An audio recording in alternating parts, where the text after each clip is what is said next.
What's up everybody, how's it going? Welcome back to Cosmic Culture, the channel where we talk all major movie and television news, theories, breakdowns, and much more. I'm your host Chris, and we have some maintenance things to cover for the MCU as we're preparing for many major projects to come our way.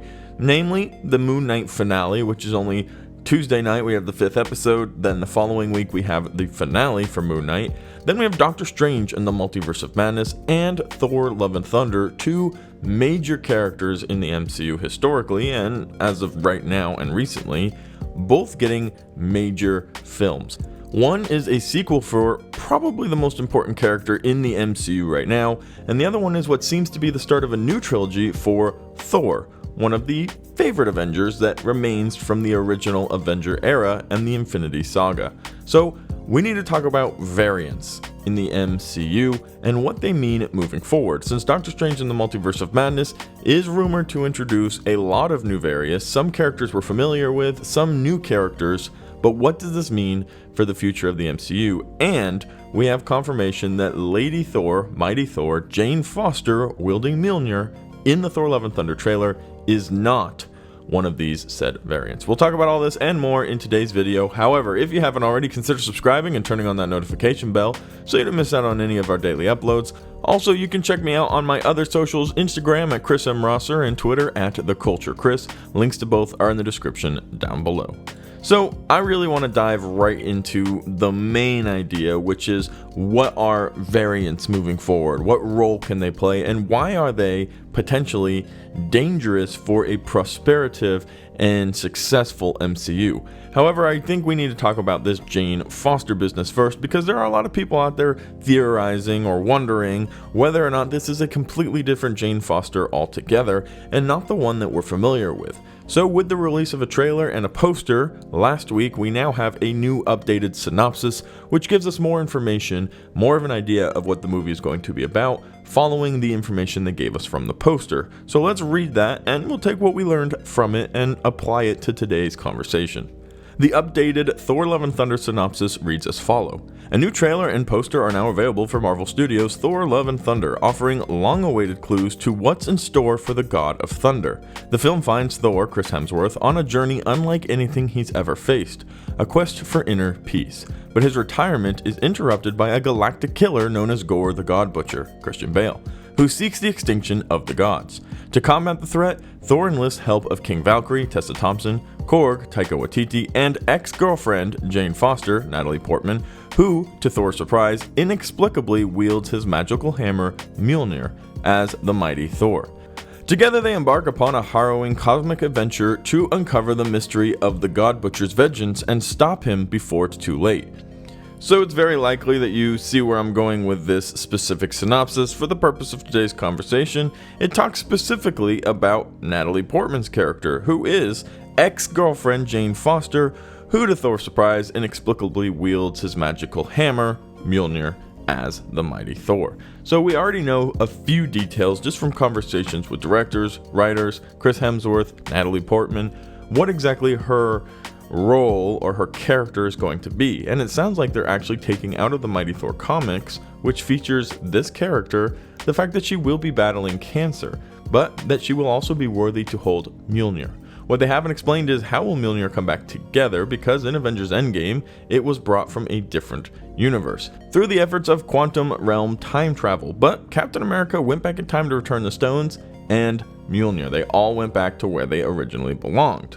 And we see in the trailer that the Mighty Thor's Mjolnir is kind of broken and doesn't necessarily have all of its pieces there and together. It's being held together by magic, and it does indeed look like the one that Hela specifically broke. This also supports and discontinues the ideas that it's a variant who's brought her own hammer into Thor's universe, and that's why it's not actually Natalie Portman. However, very clearly this is the broken hammer, and it seems to be working, and it surprises Thor based off of what we've learned in the synopsis. It also specifically says ex-girlfriend Jane Foster, so no, I think we can discredit that this is not going to be a variant, which for many of you wasn't even a thought. But there are a few people out there who were thinking this, and I thought it was an important thing to talk about. Especially moving forward in the MCU, the importance of variants is going to be extremely important. Not necessarily even so much for the MCU, although it's rumored and we're all certainly hoping we're going to be seeing Battle World Secret Wars, which in turn will have tons of variants, as it is the multiverse thrown into shambles and God Emperor Doom will be in charge of that chaos, and I really do hope we make our way there. What I don't hope, and why variants are so important and the use of variants is so important, is because it has an innate cop-out feature. Oh, you want us to bring X-Men into the MCU? Well, here are some variants. Oh, you want some Fantastic Four characters? Well, let's just bring in these variants from a different multiverse, and that can explain where they've been the whole time, and now just like that, wow, the Fantastic Four are in the MCU. I think it's a very cheap cop-out that could be used extremely dangerously. Oh no, our sales are going down? Let's bring back Robert Downey Jr.'s Iron Man, but we'll just bring back one from a different multiverse, but he'll be pretty much the exact same in every way. We can say his universe was destroyed by something, I don't know, maybe Thanos won and New York City was destroyed and everybody he knows and loves are dead, and we'll just give him a quick brief and he can easily be an Avenger again. Robert Downey Jr. from a different multiverse, but pretty much exactly the same. This is what we need to avoid in the MCU, and obviously we isn't me or you, we're not writing the movies. However, this is not something fans are going to ultimately be happy with. Is it easy to say, guys, Robert Downey Jr.'s Iron Man is coming back and make a lot of money? Yes. Anybody's gonna go watch that movie. I'm gonna go watch that movie. I'm not gonna be happy about it though. And based off what I know about the majority of you guys who we've talked with during lives and the comment section, you guys wouldn't be too happy with that either. It's pretty cheap, it demeans Robert Downey Jr.'s original sacrifice, or should I say Iron Man's original sacrifice. And now look, oh, cash grab, here's Iron Man back, everybody please come watch our movie. I think Marvel is definitely on track to have a very exciting future, and they are taking their time, they're laying some awesome groundwork, they're laying some awesome seeds, and all of it hopefully will come into fruition for one epic, huge, awesome saga, much like what we saw with the Infinity Saga, but the game has changed and the standards are really, really high now. Way back in 2008 when Iron Man came out, we were all excited to even have that movie. Then Captain America, then Thor. Oh look, we have an Avengers movie.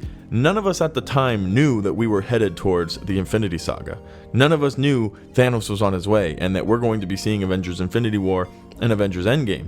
So we weren't sitting there scrutinizing every single detail, we were just in awe of all of the connecting factors. Well, the game has changed a lot. Endgame wasn't just for the Avengers, it's also Endgame for Marvel, as everything has changed and the game is new. We're now all sitting here analyzing, guessing, trying to figure out. There are several different YouTube channels dedicated to finding Easter eggs, connections, leaks, spoilers, updates, and much more. Fan theories are even more accurate now than ever before, and some of them even surpassing the ideas that Marvel comes out with. And Marvel and Kevin Feige have admitted that themselves, as they have been interviewed and asked, do you see fan theories? So the idea of variants very easily manipulating what's going on in the MCU is something that I think definitely needs to be kept in check, and I'm hoping as Doctor Strange in the Multiverse of Madness is released, we will get some defined laws for the multiverse. Things that can't just simply happen. You can't just simply take a character out of a different multiverse and have them in yours without some type of repercussion, without some type of consequence. Something along those lines that I hope does get explained and does close any questions about whether or not, oh my gosh, we could just bring people out of the multiverse, or we could just fix this by going into the multiverse, or oh, you need another character, let's grab them from the multiverse. This is something that I think will not go over well for the MCU, and it is something that maybe you can do a few times. Deadpool is a perfect example of a character that could probably get away with this, as they are literally bringing Ryan Reynolds' Deadpool from the Fox universe into the MCU. America Chavez, it has been rumored and seemingly her universe has been destroyed, so she's traveling across the multiverse given and using her powers in order to find a safe place to be. So maybe we can keep her in our universe as well, but it is my opinion that this cannot be a current or open idea that can just happen willy-nilly at any time. But let me know what you guys think about this in the comment section down below. Do you think we have enough proof to move on and believe that Natalie Portman is the original Natalie Portman that we saw, Jane Foster from the first Thor and so on, or do you still think that this is a variant? Because that's an issue we have to deal with now, is who's a variant and who isn't. Thank you guys so much for watching to the very end of the video. If you found it helpful, useful, or interesting, consider subscribing and turning on that notification bell, and I will catch all of you guys in the next one right here on Cosmic Culture.